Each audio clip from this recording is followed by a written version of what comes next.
को बताया कि जितासनो जित श्वासो जित संगो जितेन्द्रियः स्थूले भगवतो रूपे मनः संधारयेद्धियः।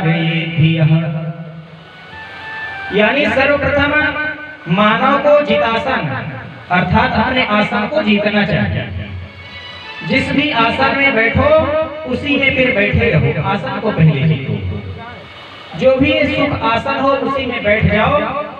आप व्यापार करते हो तो आपका जो गति है धर्म का आसन है, उस पर आप अडिग होकर धर्म पूर्वक बैठो और व्यापार करो। यानी अपने आसन को पहले जीतो, और जब आसन को जीत लोगे तो फिर जित श्वासों, अपनी श्वासों को जीतो। क्यों? क्योंकि परमात्मा ने हमें श्वास प्रदान की है। श्वासों की ही गणना होती, उम्र की गणना नहीं होती। पहले के संत महात्मा प्राणायाम आदि योग के द्वारा अपनी श्वासों को रोक लेते थे, जिनसे उनकी आयु बढ़ जाया करती थी।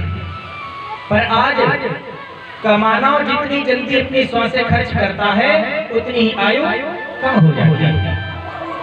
क्योंकि श्वास चलने का भी क्रम है, कब कितनी श्वास चलती है।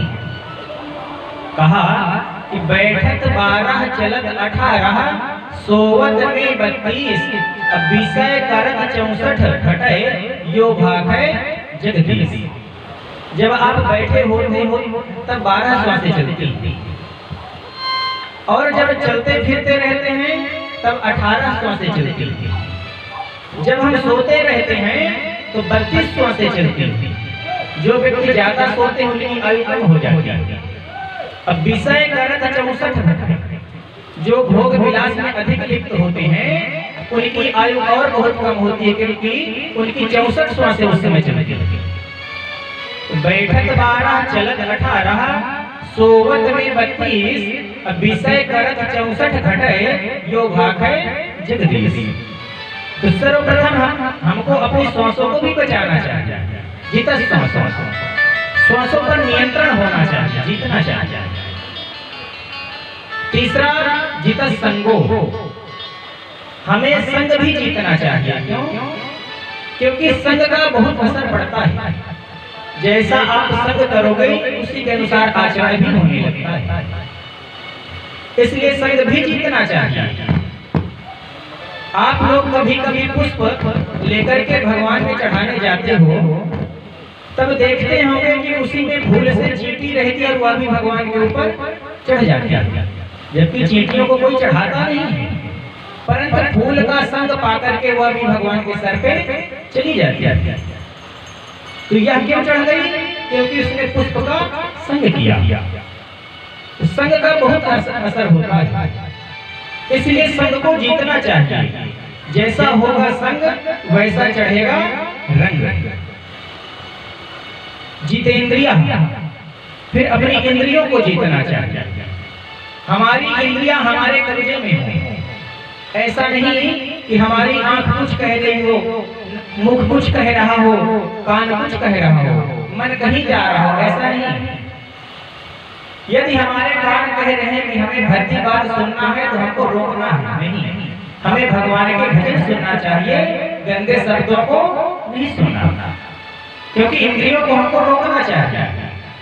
मन हमारा गलत कार्य करने की ओर जा रहा है तो उसको रोकना चाहिए नहीं, हमें भगवान की ओर जाना चाहिए, अच्छे लोगों की ओर जाना चाहिए, मन को रोकना चाहिए।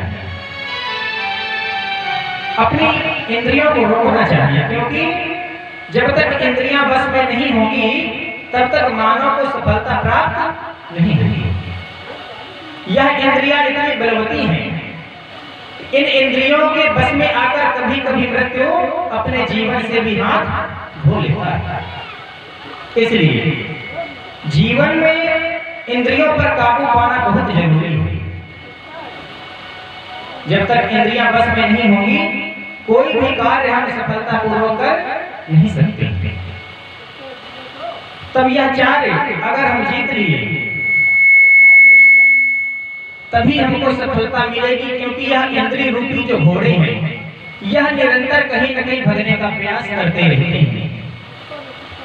देखना इंद्रियों के न घोड़े भगे, यह इंद्रिय रूपी घोड़े हमारे भगने न पावे। देखना इंद्रियों के न घोड़े भगे, तो हमको करना क्या है कि उनमें हरदम ये संयम के कोड़े पड़े। उनको हमको कंट्रोल करना चाहिए, हमेशा रोकने का प्रयास करना चाहिए। अपने रथ को सुमार्ग लगाते चलो, कृष्ण गोविंद गोपाल गाते चलो। और भगवान का भजन